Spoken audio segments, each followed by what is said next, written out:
حبيت ان انا اتكلم في موضوع يشغل بالنا كتير.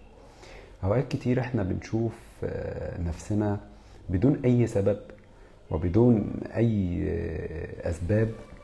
تتلاقي نفسك كده مش طايق نفسك ومش طايق الحياة ومش طايق الناس اللي حواليك.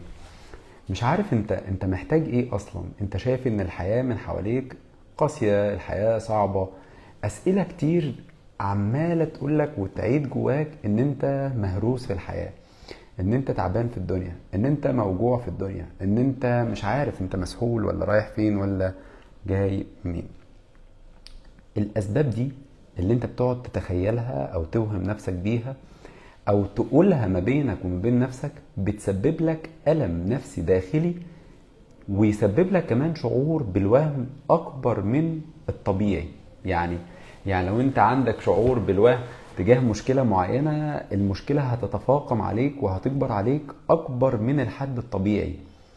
فالموضوع كامل مكملة كده بيجذب ليك افكار سوداوية تنكد عليك حياتك، تنكد عليك عيشتك. تمام؟ فطول ما انت بتحاول انك تعيش كويس بتتلاقي ان في 1000 سبب وسبب يعكروا صفو حياتك، سواء بقى في الشغل، في البيت، الناس المحيطة ليك، قرايبك، اللي حواليك. الناس اللي قاعدة فاضية ومش لاقي حاجة تعملها تلاقيهم بينكدوا عليك بالمواضيع دي بدون اي سبب. بتتلاقى ان المشاكل بتجيلك من كل ناحية، ويجي واحد زي يقولك ايه، هو انت سعيد في حياتك؟ يا ربي، سعيد ايه بس يا عم؟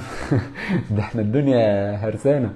سعادة ايه؟ احنا ما نعرفش سعادة. احنا فعلا اغلبنا او كلنا النهاردة ما عادش نعرف يعني ايه اصلا سعادة. احنا نسينا طعم السعادة.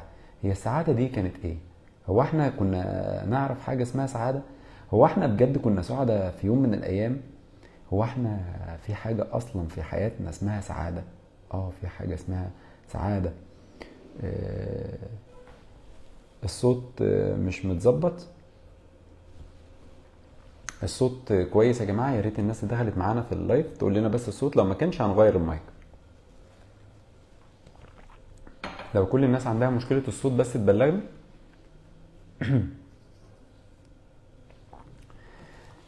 هتلاقي الناس كتير حواليك عماله، يعني لو هقول لك ايه، انت انزل اسال كده الناس اللي حواليك، بلاش الناس الحسوديه وبلاش الناس الحقوديه وبلاش الناس اللي بتخاف من الحسد. لو سالناهم وقلنا لهم هل انتوا فعلا سعداء في حياتكم ولا لا، بنسبة 60% هتلاقي ان 60% اصلا مش راضيين عن الحياة، وشايفين ان الحياة سودة، وشايفين ان الحياة مليانة مأساة، وشايفين ان الحياة مليانة اكتر ابتلاءات وتحديات بنقابلها في حياتنا هي دي الحياة. طب ومال هو في ايه؟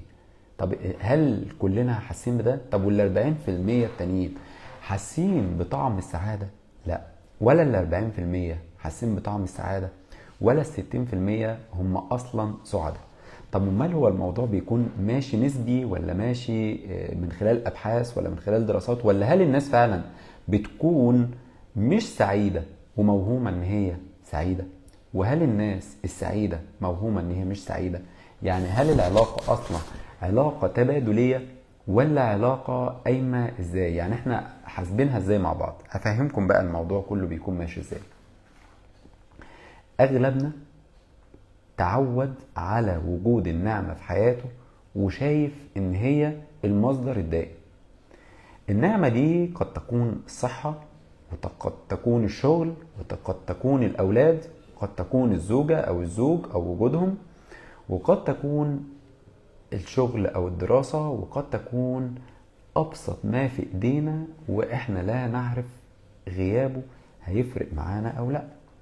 طب هل غيابه ده تأثيره علينا يخلي هرمون زي الدوبامين زي السيروتونين يوقع لنا كيمياء المخ يخلينا فعلا ندخل في نوبات الاكتئاب ونوبات الغضب ونوبات الحزن؟ هقول لك كل ده النهارده، بس يا ريت الناس اللي دخلت معانا تعمل شير للفيديو عشان يوصل لأكبر عدد من الناس.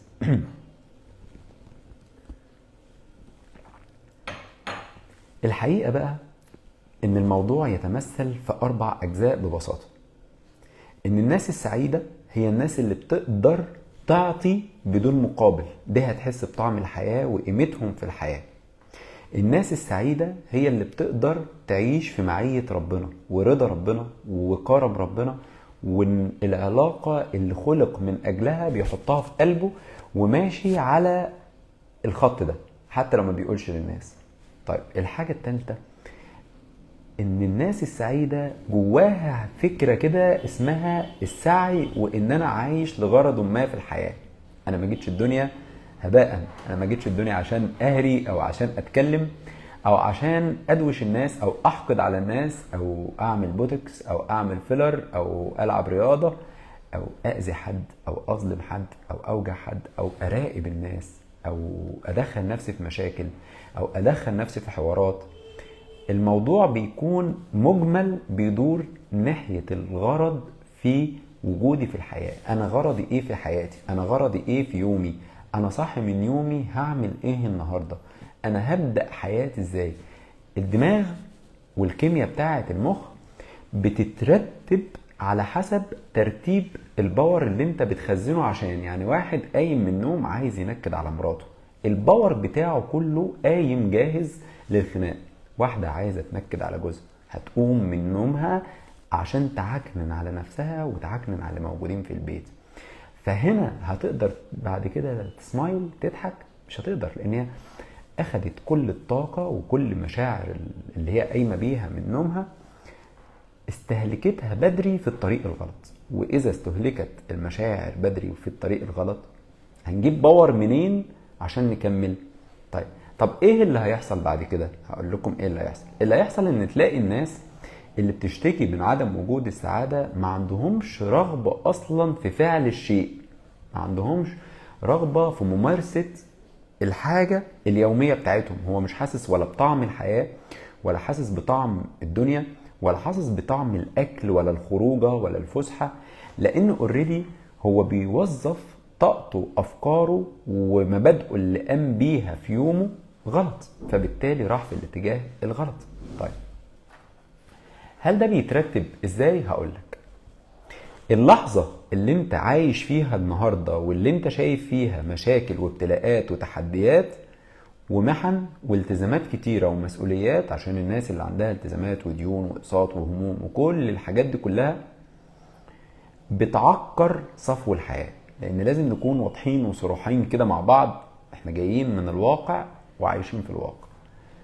ما ينفعش انا اقول لك السعادة وراحة البال وانت مديون ومهموم ومش لاقي تأكل ولادك ولا عارف تدور تدير السعادة بتاعتك ازاي اصلا.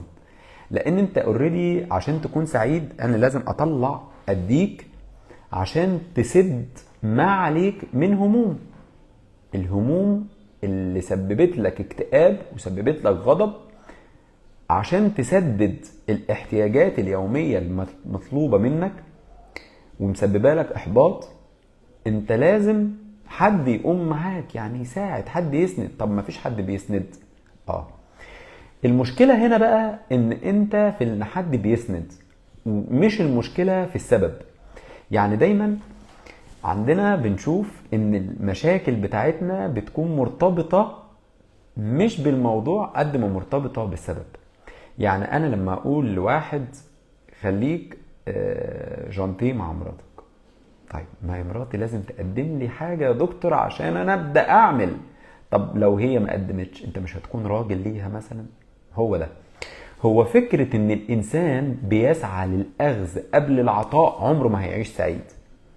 طول ما الانسان مفكر ان من اولويات حياته ان هو ياخد ما يديش عمره ما هيكون سعيد. وهقول لكم دي المشكلة الكبيرة اللي بتحصل لأغلب الشباب في مجتمعنا ده فقط. احنا عندنا مشكلة كبيرة ان اغلب الشباب بيكون مستعجل، يعني مستعجل على الموضوع. انا هكتب ده على جنب عشان هنتطرق لها، عشان كل واحد كل شاب وكل فتاة تركز معانا في الجزء ده. احنا مضيقين الدنيا علينا ليه؟ هنركز بس كده في الجزء ده. مضيقين الدنيا عارفين ليه؟ لان اولا ولا احنا بنعمل لدنياي ولا بعمل لاخرتي.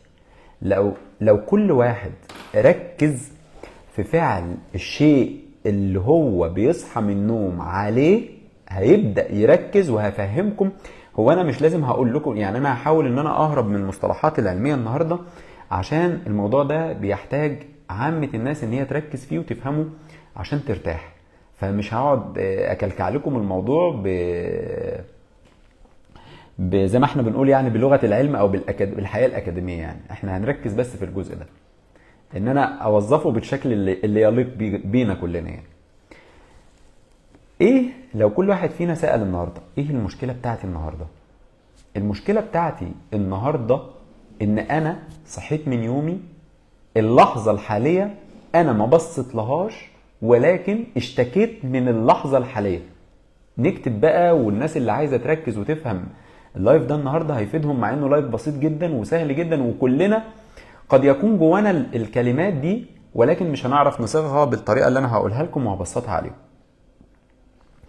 اللحظة اللي احنا بنقوم نشتكي منها في المشكلة الحالية هي اللحظة المسببة لحدوث الانفجار الداخلي اللي بيحصل ليا حرفيا عشان انزل في دايرة الانهيار وضياع الوقت وضياع الطاقة واستهلاك المشاعر.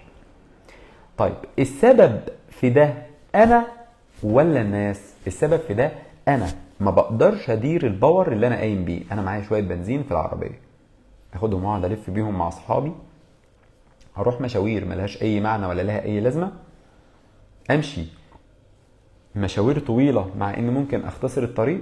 هو ده اللي بيحصل بالظبط. انا بصحى من نومي معايا شوية باور، اوظفهم الاول في الاستمتاع بوجود اللحظة الحالية اللي ربنا من عليا بيها وبقيت موجود النهاردة، وليس مع الاموات. لان الانسان اذا مات انقطع عمله خلاص. الحاجات اللي كان هيعيش فيها في الدنيا وممكن يعملها انقطع سبيله ورجاؤه وسعيه في الدنيا وبقى منه لربنا. انقطع حياته كاملة، مش وقته بس ولا عمره بس ولا وجوده في الوقت الحالي بس. انقطع وقته بالتوقيت اللي كان المفروض يعيش فيه في الدنيا. انقطع وقته ازاي؟ هقولك. الانسان لو جيت سألته بعد الموت ايه اللي ممكن ترجع الدنيا عشان تعمله؟ الانسان في مجرد ما بيتسأل وهو في قبره بيسأل على ايه؟ انه يرجع الدنيا لعله يعمل الصالح. هو جاي الدنيا يعمل صالح. طب احنا بقى في الدنيا بنعمل الصالح. يعني اول حاجة الانسان بيبدأ يشوف فيها الحياة ان هو يجي الدنيا مش عشان يعمل فلوس، مش عشان يخلف، مش عشان يتجوز، مش عشان يهري مع مراته ومراته تهري معاه، مش عشان ينكد عليها وهي تنكد عليه، مش عشان يحقد على الناس ولا يحسد في الناس، مش عشان يغل وينتقم ويأذي ويهين ويضايق الناس ويلف ويدور على الناس ويخبس ويتخابس ويتلائم ويحور. والحياة أبسط من كده تماما. الأموات بيقولوا ببساطة إن أنا أرجع الدنيا لعلي أعمل صالحا فيما تركت. الصلاح هنا جاي رقم واحد معية ربنا وخوفك من ربنا وطاعتك لأوامر ربنا، وده اللي لازم يشغلك ويخوفك في الحياة. هتقول لي يا دكتور احنا مش هنتكلم في الجانب الديني. هقول لك لازم الجانب الديني هو الأساس في الجزء اللي أنا هتكلم فيه ده. إحساسك أنت كبني آدم بتدي الشعائر اللي ربنا أمرك بيها والعبادات بتوقيتاتها برضا ربنا يعني هو مفيش حد بيعمل حاجة إلا برحمة من ربنا. يعني الإنسان إذا سعى حتى للعبادة دي رحمة من ربنا. إذا الإنسان ربنا نور له بصيرته وذكره بالعبادة دي رحمة من ربنا. فإذا أنت تفتكر هنا إنك في الدنيا في اللحظة الحالية أول ما تبدأ تفكر على الأسباب صالحا مش فيما تركت. أنت موجود دلوقتي يبقى اعمل الصالح اللي موجود دلوقتي. فلان ظلمك، فلان أذاك، فلان جرحك، فلان صدمك فيه، فلان عشمك فيه، فلان أذاك، مع السلامة وباي باي. أنا مش هضيع وقتي اللحظة الحالية، مش ههري معاك فيها. لأن أنا لو هريت معاك في اللحظة الحالية اللي أنا موجود معاك فيها أنا حياتي هتبقى نيلة شبهك. ولو انا دخلت قبري انا ما اعرفش. احنا بندخل الساونا بنقعد نكلم نفسنا في الساونا اللي بنبقى داخلين فيها عشان نترفه ونحافظ على لياقتنا وصحتنا. لما بنقعد كده في الساونا لو قعدتها في وقت هادي هتفتكر كل حاجة هتحصل بينك وبين ربنا وانت لوحدك، ووقتها هتدرك قيمة الحياة، هتحطها في اي اتجاه ووقتها هتقرر. انت متخيل ان في الحاجات الترفيهية ممكن تحسبها؟ طيب انا بنكد عليك؟ لا، انا عايزك تعيش اللحظة الحالية انك تدخل الاول في حب وخوف ورحمة من ربنا. وصلت دي ولا لا؟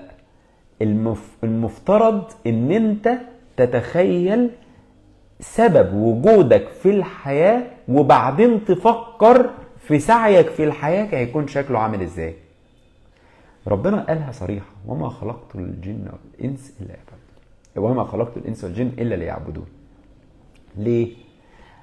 إن سبب لك السبب الرئيسي اللي انت أوجدت ليه في الحياة.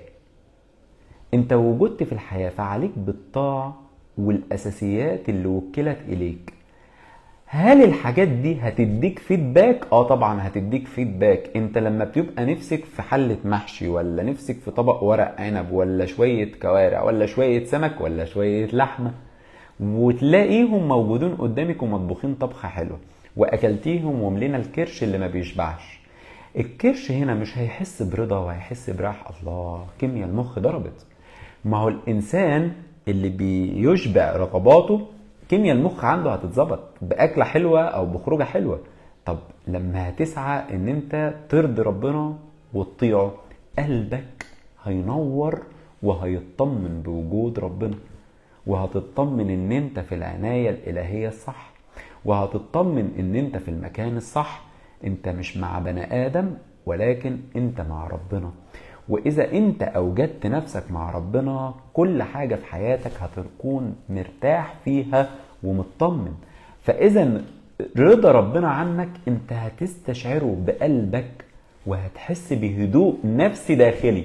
يبقى انا هنا دورت لك على اللحظة الحالية انك تحس ان انت مرتاح، ما تعيش في الوهم. ركز معايا عشان كلمة الوهم النهاردة هنسمعها كتير قوي.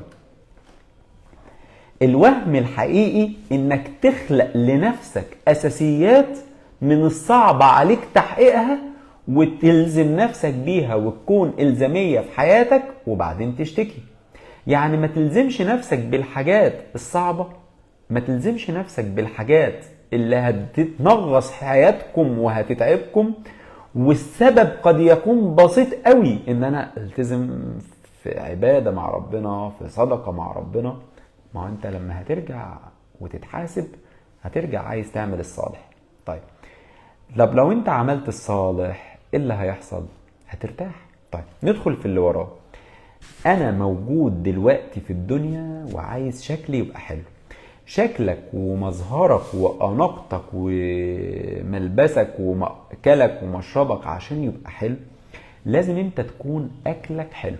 طب الاكل الحلو غالي ولا رخيص؟ رخيص. طب الاكل الحلو محتاج مننا مجهود ونيجي على نفسنا في شوية سكريات وشوية موالح؟ طب ده هيديني باور؟ طب ده هيديني تنظيم لدماغي؟ طب ده هيوفر لي؟ طب ده هيرضيني؟ هقول لك ليه.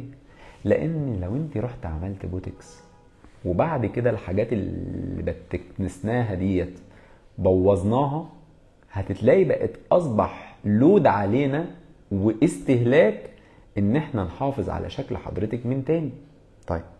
طب ولو انت بتلعب رياضة وجسمك شد، لما تشوف نفسك او تشوف نفسك في المراية هيديك فيدباك مردوده كويس عليك. حلو.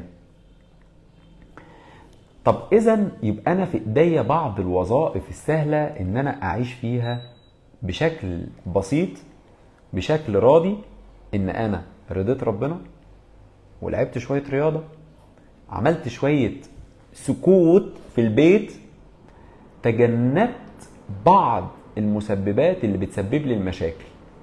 وهما ركز قوي بقى معايا، كاره مراتك او كاره جوزك ومش طايقين بعض. ما تفضلوش انتوا الاتنين تمسكوا في بعض وتشدوا قوي، عشان دي من الحاجات اللي هتكرهكم في بعض اكتر واكتر واكتر واكتر. بتكرهوا بعض ازاي؟ بتكرهوا بعض بكثرة السؤال وكثرة الجدال وكثرة العتاب. الست والراجل لو كل واحد فيهم فكر في الحاجة اللي وكلت ليه في الدنيا هيرتاح، لكن كلنا بنشغل بالنا بالحاجات اللي مش هتنفعنا. الست شاغلة بدماغها بحياة الراجل، بتلف حواليه ازاي وتحافظ عليه ازاي من غير ما هتقدم له. طب الراجل بيشغل دماغه ازاي ينكد على الست عشان هي شاغله دماغها بيه. الاتنين في فلك كده عمالين يلفوا حوالي بعض، دي تلف من ناحيه ودي تلف من ناحيه. طب يا جماعه ما تبطلوا لف واقعدوا قدام بعض وافهموا ان انتم مالكوش عند بعض حاجه غير الاحترام والتفاهم والموده والرحمه. ليه؟ انا هجنبك الخيانه وهجنبك الهري وهجنبك المشاكل وهجنبك التسلط وهجنبك التساؤل. هو احتكار؟ ولا الراجل احتكار ليكي ولا الست احتكار ليك. طب ايه المفترض ان احنا نعمله في حق بعض؟ الاحترام والتفاهم والمساندة الاجتماعية. المساندة الاجتماعية هنا من اهم الصفات اللي تجلب لينا السعادة وللمحيطين. ايه هي المساندة الاجتماعية؟ هقول لكم عليه. احفظوا بقى كل الناس اللي بتشتغل في وظائف او كل السيدات اللي بتشتغل في الوظائف تركز معانا عشان تعرف ايه هي المساندة الاجتماعية. المساندة الاجتماعية دي لو كل زوجة طبقتها في علاقتها بزوجها ولو كل زوج طبقها في علاقته بزوجته هنرتاح. ايه هي المساندة الاجتماعية؟ هي الهاري. هي الهاري. تخيل المساندة الاجتماعية ده هو المصطلح الاجتماعي اهو، مصطلح علمي، وهو الهاري. يعني ايه الهاري؟ ان انت تساند زوجتك وزوجتك تساندك، بس انتوا بقى ما بتساندوش بعض ولكن بتساندوا بعض من نواحي تانية. يعني كل واحد فيكو بيروح يساند اللي معاه بره. يعني تتلاقيها ما بتساندش جوزها ومش سائله في جوزها وبتشتكي من مشاكلها مع جوزها وبتشتكي من بلاوي سودة جوزها بيعملها فيها، ولكن بره البيت تتلاقيها سبورت قوي لزملائها في العمل وعماله فيها قاعده الناصحه الامينه وعامله فيها دكتور عمرو، واسمع الهري واسمع المشاكل واسمع الكلام واسمع الطاقه السلبيه. وبعد السماع ده هتروحي بيه على فين؟ هيطلع على شكلك وهتبقى حياتك كلها نيله، لانها تروحي البيت مفتقده للباور اللي انت المفروض ترجعي بيه لجوزك، لاولادك، لحياتك، لشكلك. لكن تقعدي بقى مع ام محمد ومع ام السيد ومع هنات ومع عواطف ومع فلانه ومع علانه وتفضلي قاعده طول اليوم عماله شغله دماغك.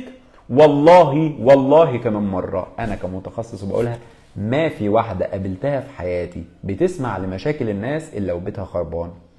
ما في واحده قابلتها بتسمع وبتدي آرائها للناس الا ودماغها من جوه فاضيه.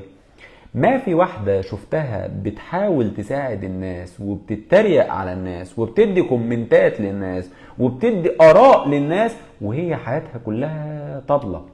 عارفين يعني ايه طبلة؟ يعني فاضية، تخبط من هنا ترن من هنا. هي الحياة كده. طب انت ليه تساعد الآخرين ومش بتساعد نفسك؟ عارفين ليه؟ عشان الكلام ببلاش.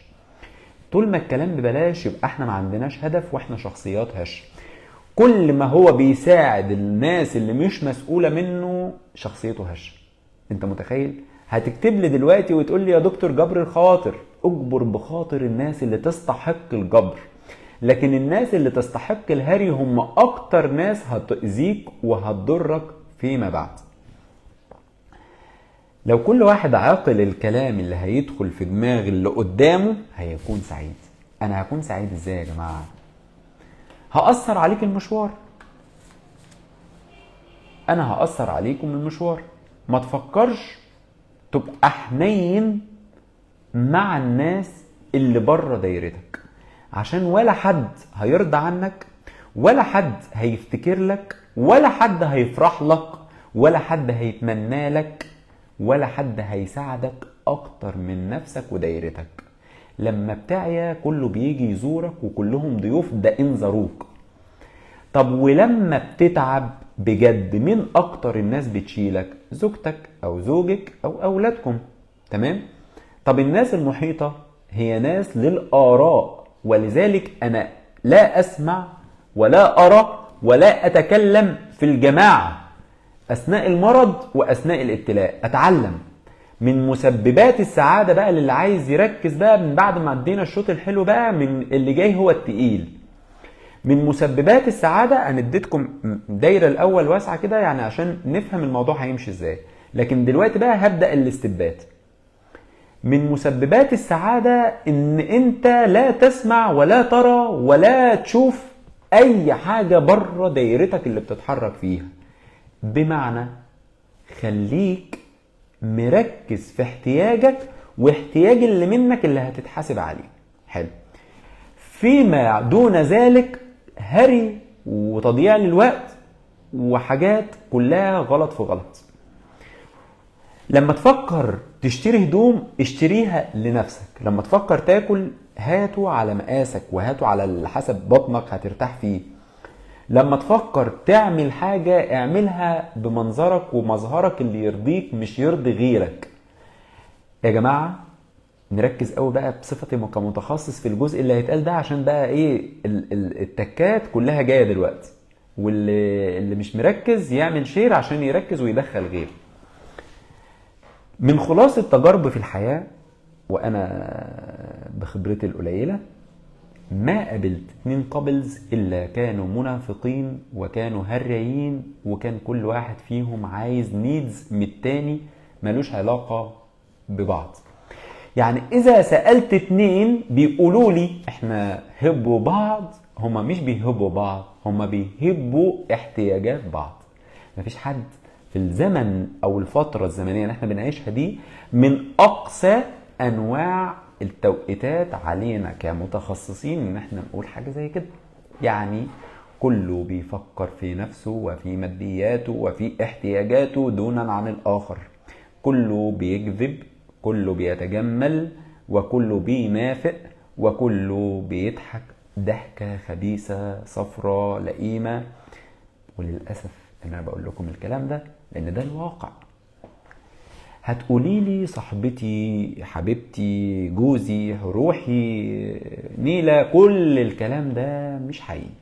أنا بقى يعني اللي احنا بنشوفه ما في حد النهاردة إلا عايز الحاجة اللي ياخدها من الطرف التاني تلبيله الاحتياج بتاعه عشان يعيش هو مرتاح، زي الغريق اللي بيتعلق بقشاية عشان ما يغرقش. ودمنا خلصت على كده. طب اللي هيقول لي أصل وفصل، لا. أنا النهاردة بقى بساند بعض الرجالة اللي قايمة بدورها بجد في الجزء ده، وبيعملوه مش ابتغاء مرضات الله، لا، هم عارفين ان هم رجالة فلازم يكملوا حياتهم بجد. طيب مين فينا النهاردة راضي عن شكل حياته اللي هو عايشها مع البارتنر ومع ولاده ومع الدايرة اللي بيتحرك فيها اللي هي العيلة ومع الأقارب والصحاب والزملاء في العمل ومع الناس القريبين ليه؟ رقم 1، الجميع كذاب على حسب احتياجه الأول منك. 2، الجميع خبيث بطريقته. 3، الجميع منافق وصولا إلى الشيء. 5، الجميع يتحدثون أمامك بالخير وفي ظهرك بالشر. 6، كله عايز يضمن حقه وبقائه في الحياة وكأننا أصبحنا في غابة. الخلاصة إن لو احنا قلنا الحقيقة للناس، الناس هتصعق. هو أنا ليه قلت في بداية اللايف حط اللحظة الحالية وحط ربنا؟ عشان ربنا يحمينا من الفتن ما ظهر منها وما بطن. هو ليه بس؟ عشان انا هلاقي اعتراضات كتير دلوقتي هتتقال يا دكتور مش الجميع. لا، ما هم الناس اللي مش هتكون من ضمن المجموعة اللي انا بتكلم عليها عشان الكلام ما ياخدش اتجاه تاني، هم الناس انهم اللي بيخافوا ربنا وبيعيشوا اللحظة وبيخافوا من الاوهام والمعتقدات. الناس اللي عندها حسن ظن بالله ده موضوع تاني، لكن انا بتكلم على الناس اللي بتقابلنا وبتضحك في وشنا وتهزر معانا وبتتنافقنا وهم مليانين من هنا بولاك. عشان ما حدش يقول المجتمع، لا، ما هو ده هي المشاكل اصلا اللي دايره في المجتمع واللي احنا بنعيشها النهارده سببها الرئيسي ده بايظ، وده بيجيب من ده اللسان مغرفه للقلب والعقل ملغي، العقل في رحله. طيب الحسودي والحقودي المحيطين بينا نعرفهم ازاي ونفرقهم ازاي عشان الناس ما تروحش تضرب بعض؟ اول ابتسامه واول رياكشن هيعمله بعينه وانت بتحكي له عن اخبار حلوه في حياتك هو ده الانسان الحقودي او الحسودي. طب الانسان اللي ما بيبربش والانسان اللي ما بيضحكش والانسان اللي ما بينطقش، ده الانسان اللي مسلمها لله، ده الانسان اللي هيفرح لك من قلبه، ده الانسان اللي هيحب لك الخير. واتمنى يكون عندكم في حياتكم ولو لواحد كده عشان تحسوا بطعم السعادة. وهقول يا جماعة في اخر اللايف لو ما تلاقيناش دول نعمل ايه عشان نحس بالسعادة. طيب هنجز في الحتة دي بقى عشان نقول السعادة وملخصها هتبقى ازاي.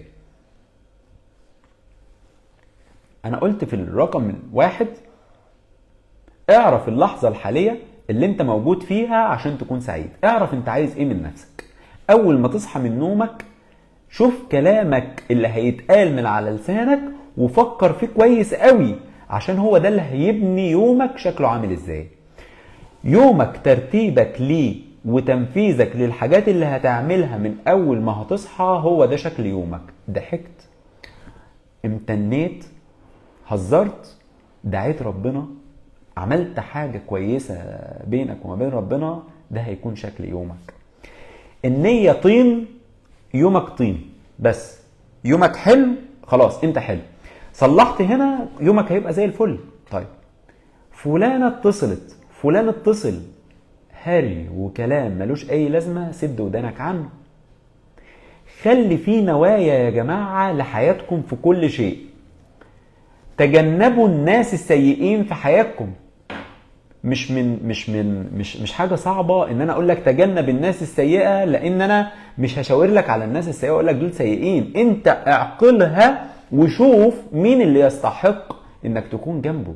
قد يكون حضن بنتك او حضن ابنك او كلمه حلوه مع مراتك او مع زوجك. والله يا جماعه بس مش في الحر يعني والتكييفات شغاله بره وقت الكهرباء، في التوقيت ده الكلام اللي من هذا النوع هيكون حلو قوي، هيكون افضل ما نقعد مع ناس منافقه وناس مجادله وناس حقوديه وناس بتتكلم كلام في الفاضي.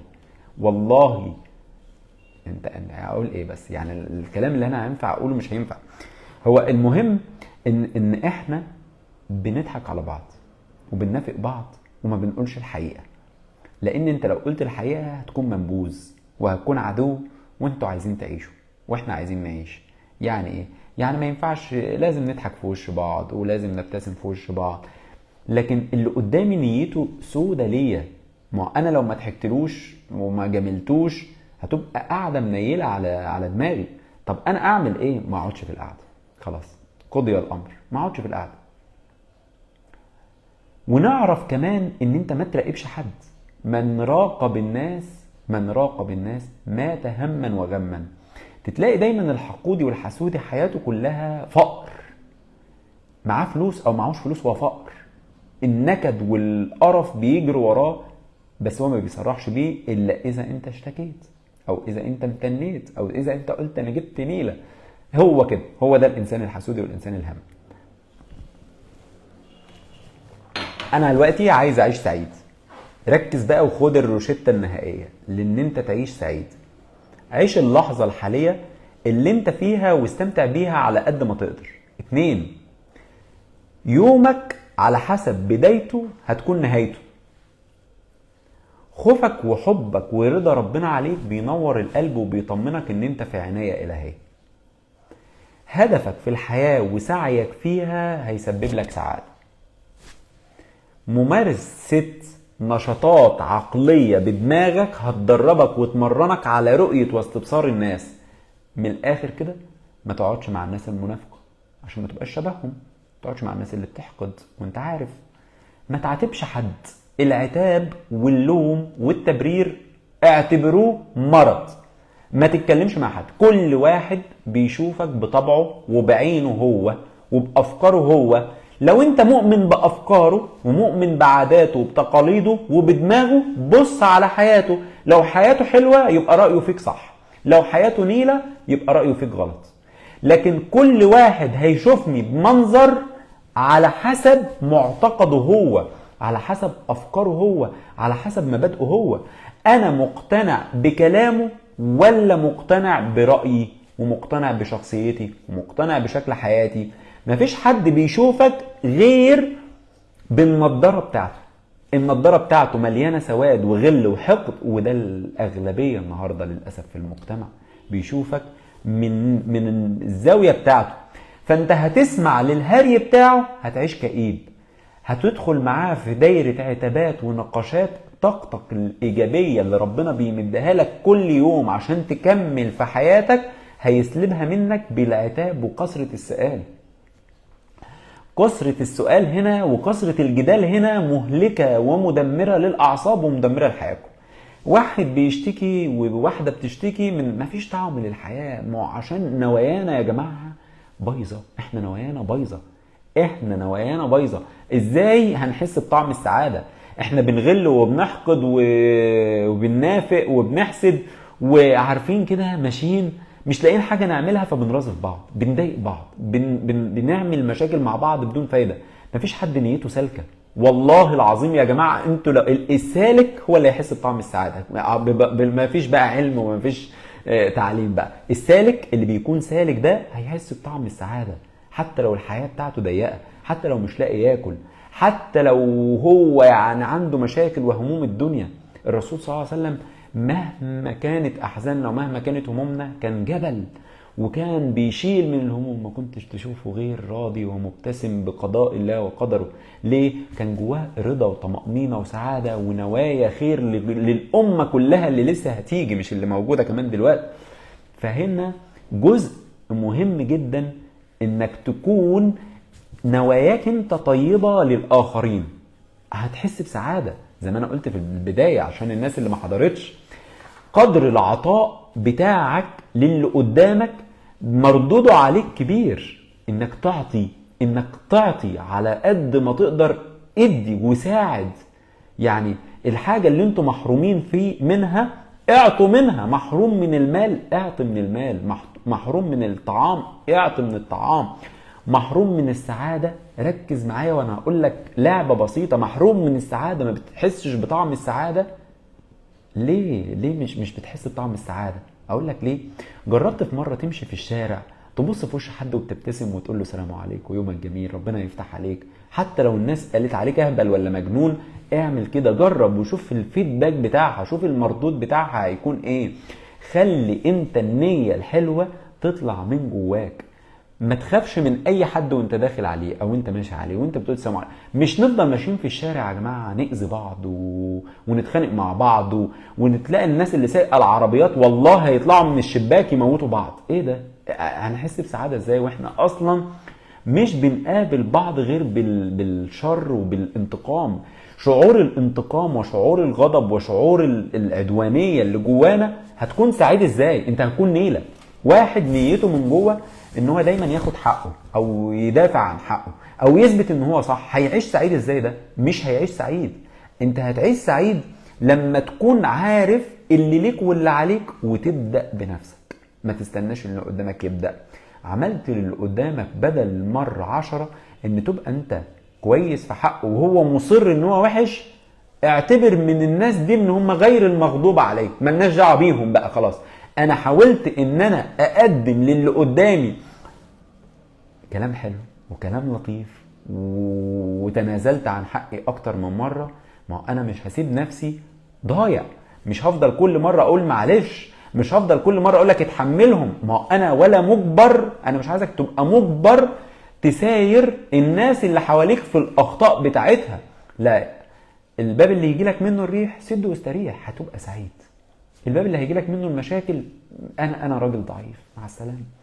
الباب اللي هيعمل لك ازمه في حياتك، مع السلامه. المكان اللي هيقرفوك فيه، مع السلامه. امشي مع الناس سلاما سلاما عشان قلبك يرتاح وتكون مطمن. وده قدر كبير من الاستعادة بتاعة السعادة بيجي من ده، بيجي من انك بتمشي ما بينك وما بين نفسك وما بينك وما بين الناس، بتمشي تدور على السلام. السلام ده بيجي ان الناس هي اللي تعمله لي، انا اللي احققه لنفسي، انا اللي ابداه. انا هعيش اللحظة بتاعتي دلوقتي وانا ماشي في الشارع، قابلت حد هبتسم في وشه، مع السلامة، باي باي، جود مورنينج، صباح الخير، خليكم لطاف، خلينا حلوين، خلينا نطبق مبادئ الاسلام، سلام عليكم وعليكم السلام، صباح الخير، صباح النور. خلينا نقول لبعض البدايات الجميلة، مش بتلاقي نفسنا ماشيين في الشارع عاملين كده. ايه يا جماعة، احنا بنعمل في بعض كده ليه؟ هو انا مجبر اشوف تكشيرتك ليه؟ انا مجبر اتلاقى بوشك ولا بقك بيتعوج في وش ليه؟ انا مجبر اجي اسلم عليك اتلاقيك انسان قليل الذوق ليه؟ انا مجبر ليه؟ خلاص يا حبيبي، مع السلامه. دي اسمها سلوكيات خاطئه، اسمها سلوكيات خاطئه عندك مش عندي. طب انا قبلتها بدل المره 2 وبدل المره 3، مش هقبلها منك في الرابعه، والا انا هبقى انسان بضيع وقتي وبستثمر وقتي في المكان الغلط. انا على قد ما امشي في حياتي اعرض عن الجاهلين. الجهل ده مصيبة في حياتنا، الغباء ده مصيبتين، تشغيل الدماغ والتخمين للناس كارثة. انت بتدرس ايه؟ انت دارس ايه عشان تخمن ليا وانا خمن ليك؟ كل واحد يعرف مقدار عقله هيرتاح، يعرف مقداره هو ناقصه ايه في حياته هيرتاح. اتعلموا واقرأوا هترتاحوا. سعادتك ممكن تكون في كتاب تقراه وانت ما تعرفش، بلاش ده. خليك يا سيدي اقرا القرآن. القرآن بينفع في الدنيا وبينفع في الآخرة وبينفع في كل وقت. القرآن اهو مصدر من مصادر الكون كله يريحك. اقرا سواء في القرآن سواء في اي كتب انت تحب تقراها، لكن ما تعيش في الدنيا جاهل وعايز تكون سعيد. اوعى تفكر ان انت تعيش في الدنيا جاهل وعايز تكون سعيد. الجاهل مش هيعيش سعيد، لان الجاهل هيفضل مقتنع ان هو صح، هيفضل مقتنع ان الناس مؤذية، ان الناس بتضايقه، ان الناس بتنكر له، ان الناس بتخطط له، وفي الاخر يقول لك انا مش حاسس بطعم الحياة، عشان نيتك نيلة وطين على دماغك. ما انت مش هتحس بطعم الحياة. لو انا قطعت من لحمي واديتك عشان نعمل لك كباب وكفتة من لحمي، انت مش هتحس بطعمه. لو انا وديتك عند افخم كبابجي في العالم، مش هتحس بطعم الحياة. عارف ليه؟ عشان النية اللي جوه قلبك دي طين وشبه البلاك، فعمرها ما هتكون حياتك اصلا فيها سعادة. انت هتكون سعيد ازاي وانت اصلا نيتك للي بيقدم لك الخير انت شايفها وحشة؟ ما هو انت قلبك عامل زي المراية بيدي لعقلك، فعقلك فاضي ما فيهوش حاجة غير البطاطس والطماطم، ولبست وما لبستش، واشتغلت وما اشتغلتش، وقالت وما قالتش، وهم وزي سي، وعمال كله عمال يهري، كله عمال يهري. انتوا بتهروا في ايه يا جماعة؟ طب خلينا في الاكل الغالي، طب خلينا في تربية ولادنا، طب خلينا في التعبانين، طب خلينا في الناس المرضانة، طب خلينا في يا عم ما تشوفونا سلموا علينا ومع السلامة احنا زفت وطين. ما تبقوش انتوا عقلكم ضارب للشكل ده. والله اول حاجة لو مش عايز تبقى تعيس في حياتك ما تبقاش جاهل. والجهل عمره ما كان بالشهادات. يعني مش عشان تقول بقى الدكتور بيقول جهل وعلم وشهادة، لا خالص. الجهل مش شهادة. الجهل ده بانك تبقى عايز تعيش في الدنيا مش جاهل. مش لازم يكون معاك دكتوراه ولا ماجستير ولا مؤهل ولا ثانوية عامة. لا طبعا، في ناس مش متعلمة وعندها قدر من الوعي والمعرفة والاحترام احسن من ناس معاها شهادات. يعني الجهل هنا اصحاب العلم قد يكون جاهل، مليون واحد ياخدوا شهادة بس هو جاهل بأمور الدنيا وبأمور الحياة ومش عايز يبقى عليه حجة. هو مقتنع ان عقله صح. ربنا مديله عقله ده طاقة ذرية، لكن مديله رزقه، يا ربنا غضبان عليه في الرزق، لكن عقله ربنا راضي عليه وفتح عليه من كرم الله. ايه مفيش بعد كده. تقول لي يا عم انت ماشي في حياتك غلط، انت ماشية في حياتك غلط، انت بتفكري غلط، انت نيتك غلط. تتلاقى ألسنة وبس، ألسنة وكلام وكلام كلام كلام. انتوا بتعملوا ايه؟ هو انتوا بتعملوا ايه؟ ده احنا عايشين في مهرسة وعمالين نهرس في بعض. في الاخر عايزين نقول احنا نبقى سعداء. سعداء؟ سعداء مين؟ ده احنا هنبقى سعاد. احنا مش هنبقى سعداء خالص. احنا مفيش حد فينا هيبقى سعيد. السعيد ده ليه مواصفات: 1 ما يبقاش بيراقب حد، 2 ما يبقاش بيهري وهراي وبيتكلم كتير، 3 ما يبقاش حاسس بنعم ربنا وغافل عنها ومغمض، 4 يبقى طيب الطباع ما بينه وما بين نفسه ومش مستني الكلام الناس تقوله، 5 يقفل التليفون في الهري والكلام الكتير. الكلام الكتير اللي انتوا بتعملوه في حق بعض ده، تبقوا قاعدين مع بعض على الحلوة والمرة ومجرد ما تلفوا وشكوا تحقدوا وتغلوا من بعض. والله يعني انا لو قلت النوايا دي تخوف. يعني احنا نخاف نتكلم مع بعض. نوايا الناس النهاردة بقت تخوف. انا هاخد اخر شوية بق قهوة عشان ننفعل اخر انفعال عشان اجيب الخلاصة بقى وناخد اسئلكم. قلنا كتير عشان تكون سعيد. عشان تكون سعيد في حياتك ركز معايا. 1 هتكون سعيد لما نيتك تنضف. اغسلها. اغسل قلبك ده. غسيل القلب سهل قوي، ولا محتاج برسيل ولا شامبو ولا كريمات ولا منظفات. محتاج ان انت تاخد قرار. كل واحد يقرر كده: يا جماعة انا هعيش سعيد، هقفل عينيا وهسد وداني وهقفل بقي عن الحاجات اللي تضايقني او الحاجات اللي تعصبني.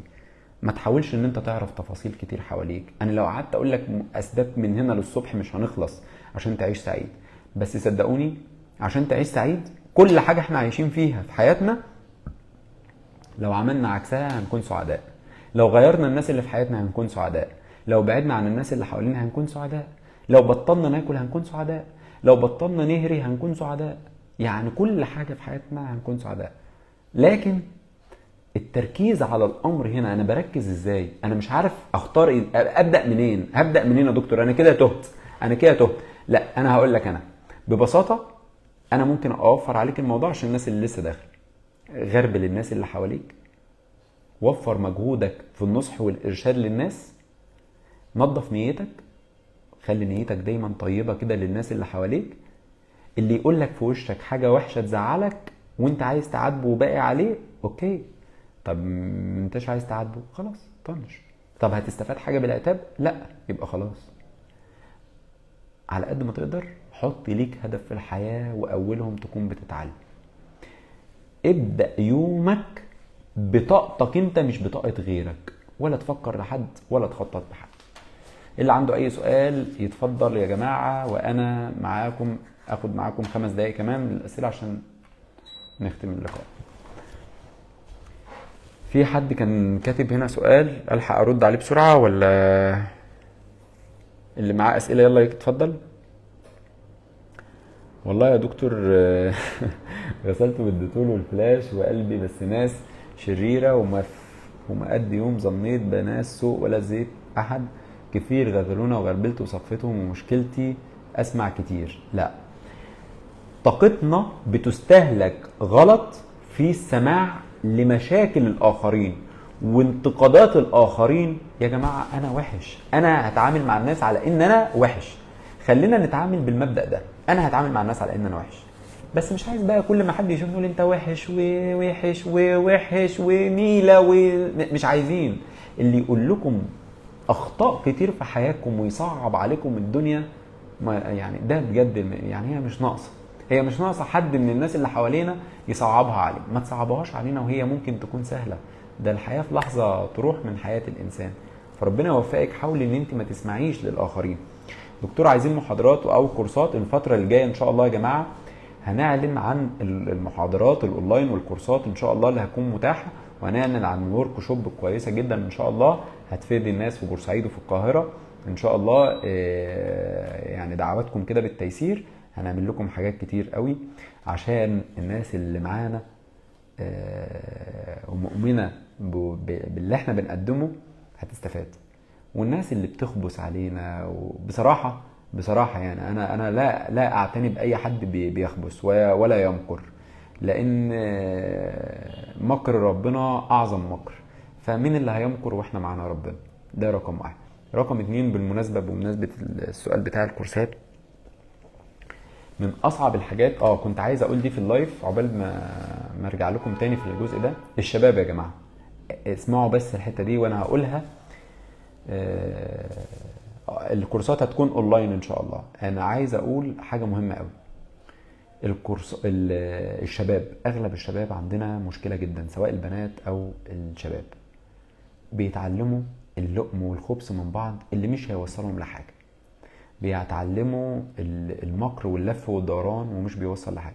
يا جماعه اعظم انسان في الدنيا مش هو اللي بيمكر، ولا هو اللي بيخطط، او هو اللي بيتفنن يكذب ويحور. لان في قاعده كده لازم كل واحد يعرفها في حياتك، ان انت اخدع على قد ما تقدر اللي قدامك، مش هتقدر تستمر. خليك دايما صريح. وبعدين انت بتلف وتدور على ايه؟ وبعدين نشتكي من الشغل ومن حياتنا ومن فلوسنا ومن رزقنا، واحنا اصلا مش راضيين نسمع للي اكبر مننا، مش راضيين نسمع للي بيفهم عننا. ده انا لو واحد قال لي هعلمك معلومه هقعد تحت رجليه. فخلاص انت مش عايز تتعلم ما تتعلمش. ده شرف ليا والله حقيقي، وحضرتك كفيت ووفيك، والثقه في ربنا وفي اختياره لاقدارك، واننا مختلفين ما توقعتش المثاليه. احنا نفسنا مش مثاليين. لا طبعا احنا مش مثاليين. وعلى فكره حلو السؤال، حلو الجزء ده. اللي بيسعى للمثاليه في حياته ده بيكون عنده ديس اوردر، بيكون عنده اضطراب. المثاليه يا جماعه تعتبر مرض، فمحدش يسعى ليه. احنا بنعيش على قد ما اقدر هاديين.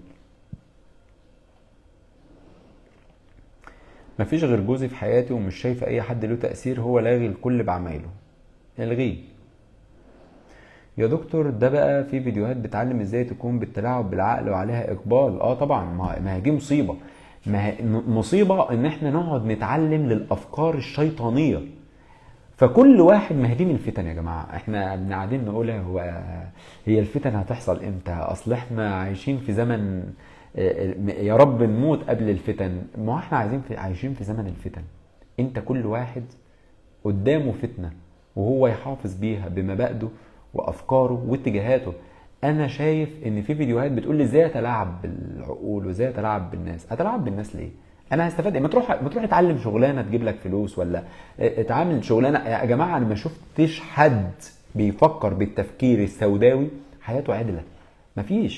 مفيش. وحتى لو مهما ملك من الدنيا هو مش راضي عن حياته، وهو مش مرتاح، وهو مش مستقر.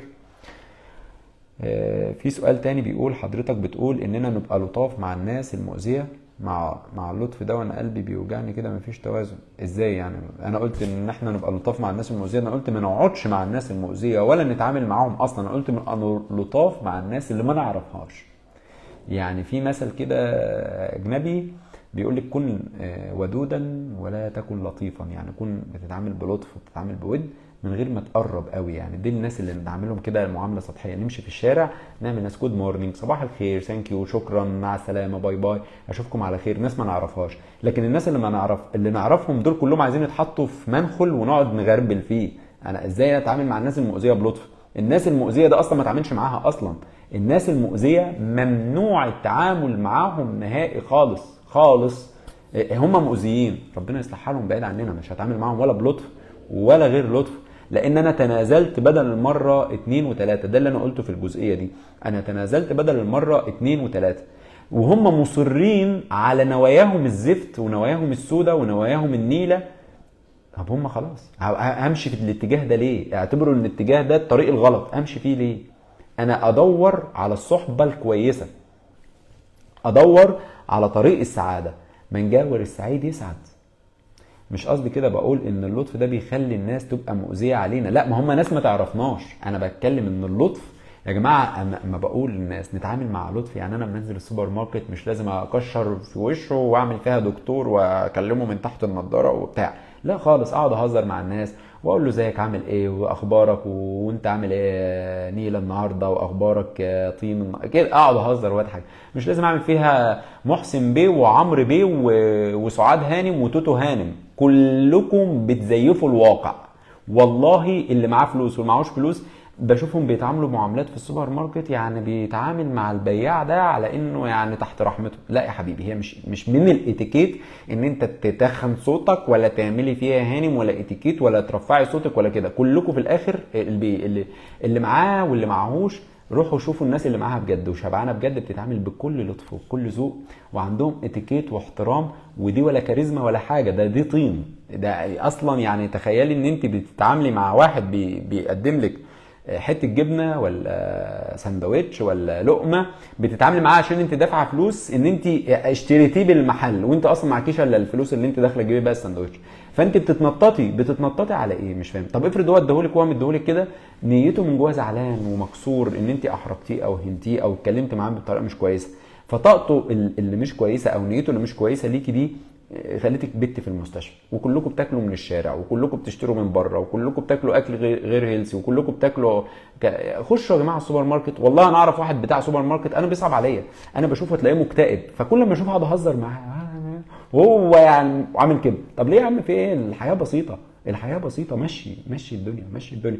واعرف واحد صاحبي تاني برضه غني، وهو اكيد سمعنا في اللايف ده، هو بيقعد يتفرج علينا في اللايف، غني جدا جدا يعني. انا بقول لك اهو، هو عارف نفسه غني جدا جدا، واشوفه كده عجوز. في ايه يا ابني؟ وهو اصغر مني.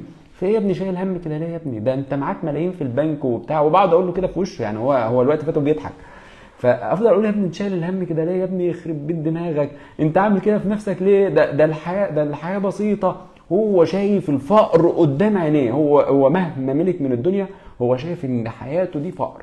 ليه يا جماعه كده؟ يعني اضحك في وش الناس، اقعد هزر مع الناس. طب اضحك، جرب تضحك ببلاش. بدل ما نجرب نهري نجرب نضحك، بدل ما نجرب نهزر نجرب نضحك. وصلت؟ فعلى قد ما نقدر نفكر في النعم اللي قدامنا احنا، ونحاول نقرب لربنا فيه. في حوالينا كتير مهروسين، سواء في ابتلاءات او سواء في تحديات، واحنا مطالبين في حياتنا ان احنا على الاقل نكون راحمين بانفسنا وبالغير. مش مطالبين في حياتنا ان احنا نعيش نجادل ونعاتب ونزهق في بعض ونذل بعض ونهين بعض. وفي الاول وفي الاخر حياة، هي حياة وكلها اختبارات وكلها ابتلاءات. فخليك انسان ليك اثر. انتوا يا جماعة، انتوا هتروحوا عند ربنا بعد كده. في ناس بتروح ما بتلاقيش حاجة، هتروح عند ربنا هتلاقي نفسه فقير ضايع، ما عندوش حسنات، ضيع كله في الغيبة والنميمة. ودي حاجات عمرك ما هتكون سعيد. لما بروح السوق بدل بياعين بونبوني وكلام طيب بيفرحوا والله. شايفه الطريقه دي، طريقه البونبوني، ممكن في ناس بتضحك عليها، والله العظيم في دي عند ربنا ثوابها كبير. والله عند ربنا جميله، تمره ولا بلبسه ولا شوكولاتايه. حتى لو هيقول لي يا عم انت فاضي، يا عم انت معناش فلوس، احنا لاقيين ناكل، احنا عارفين نعمل. معلش، طلعها بنيه ان ربنا يفرجها عليك، طلعها بنيه ان ربنا يرضيك. جرب كده بس تعمل الحاجات البسيطة اللي ممكن تسعد بيها غيرك.